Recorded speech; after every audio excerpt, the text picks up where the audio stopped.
Welcome to Homeschool Now, your source for homeschool news, Texas updates, and the stories shaping homeschooling across America. This is your host, Nita speaking, and I want to share that Connecticut just passed a major homeschool regulation, right? A regulation bill, and homeschooling families across the country are beginning to pay attention, right? Not because this law directly changes homeschooling in Texas tomorrow, but because it's revealed something much bigger sort of happening nationally, a growing debate over where the line should be between protecting children and increasing government oversight of homeschooling families.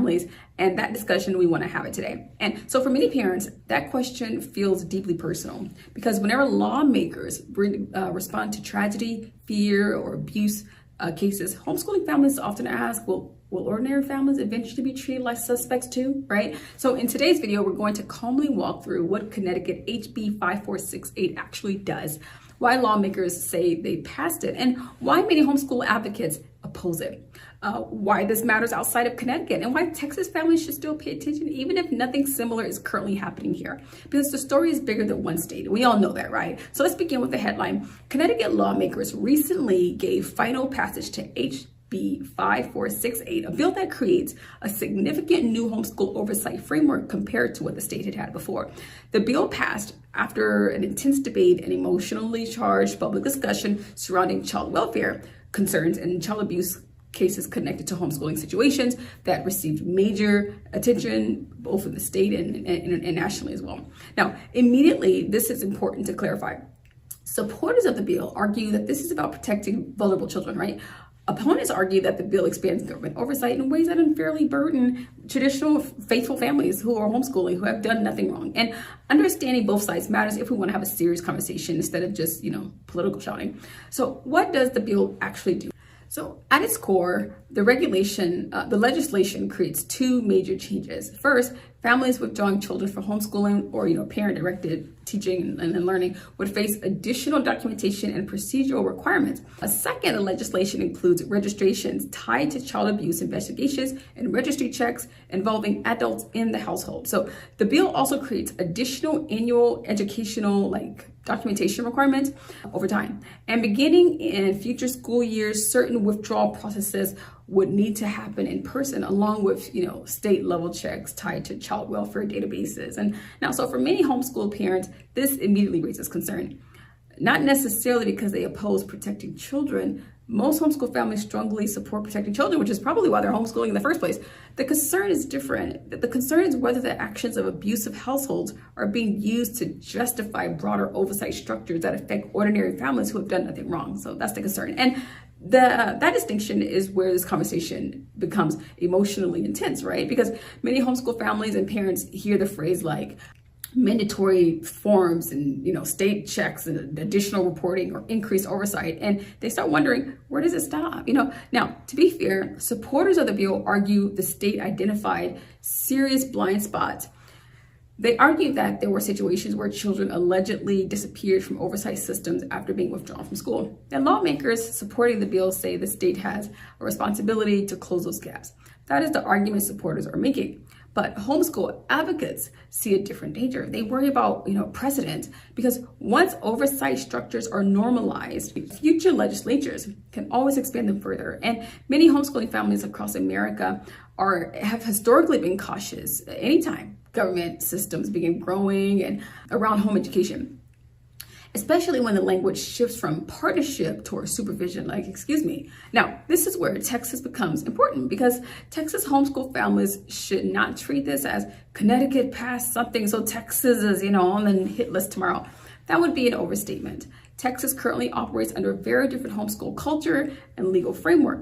Texas has historically maintained a much more hands-off approach to homeschooling compared to many northeastern states. And right now, Texas still publicly maintains that homeschooling itself is not heavily regulated in the same way that families see elsewhere, such as Connecticut. But here's why this story still matters for Texas parents, because ideas travel, right? Arguments travel, policy frameworks travel, and when lawmakers in one state successfully frame homeschool oversight as a protection issue, right? Other states often watch carefully. Again, this does not mean, that Texas immediately is going to head in the same direction.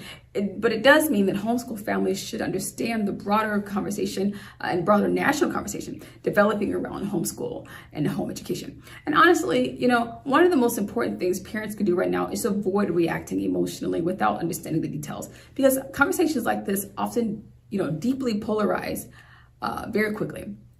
One side says all oversight is evil. The other side says if you oppose the bill, you don't care about children. You never cared about children. And neither extreme produces wisdom. Protecting children matters deeply. Preserving the rights of responsible families matter deeply too. Those two realities should not automatically be treated like enemies. But many homeschool families worry that the current political climate increasingly assumes more government oversight is always the safest answer, and that concern is not limited just to Connecticut. Now, there is another reason this story is especially important this week: the timing, right? Because while Connecticut is moving toward increased homeschool oversight, Texas is simultaneously expanding school choice through TIFA. Those are two very, different directions. One state is expanding educational flexibility and funding options. Another state is increasing procedural oversight and state involvement. And that contrast tells us something quite incredible as well. The homeschool landscape in America is not moving in only one direction right now, right? Different states are responding to education, family authority, and child welfare concerns in very different ways. That means homeschool families cannot afford to stay disconnected from policy conversations anymore. Now, another important point here is the tone. I think homeschool families need to resist the temptation to become permanently fearful or reactionary. Not every bill means the collapse of homeschooling. Not every policy discussion is an immediate existential threat. At the same time, staying informed matters. Staying updated, paying attention matters. Understanding how lawmakers frame these conversations matters, because the language surrounding homeschooling nationally is changing. And when language starts to change, policy often flows in that direction. Now, one thing I appreciate about many homeschool families is that they genuinely care about both freedom and responsibility. I mean, these are the real families of the world and of our country. Most homeschooling parents are not trying to avoid accountability. Of course not, because they're, hiding abuse. Most are trying to preserve the freedom to direct their children's education in the direction that they believe is right without unnecessary state interference. And that distinction matters, especially in emotional debates such as this one. Now, before we close, there is one final thought worth considering. Stories like this reveal how homeschooling is becoming a much bigger national issue than it was just 20 years ago. The homeschool population is growing. School dissatisfaction is growing too. Public trust in education systems has shifted dramatically. As homeschooling becomes more mainstream, political attention naturally increases too. That means that homeschool families across America are entering a new season where education policy discussions may become more common, more visible, and more contested, right? And that is exactly why channels like Homeschool Now even exist, is to help families stay informed without panic. Stay informed, stay in the know, but avoid the fear, right? Stay engaged without becoming consumed by outrage, and no reason for that. So let me know your thoughts in the comments. Do you think the bill Connecticut HB 5468 is gone too far? Do you think the states need more oversight in certain situations? How lawmakers are balancing child protection with homeschool freedom, is that the appropriate way to do it? If this video helped you understand the issue more clearly, please subscribe to Homeschool Now. Thanks so much for tuning in, and I'll see you in the next update.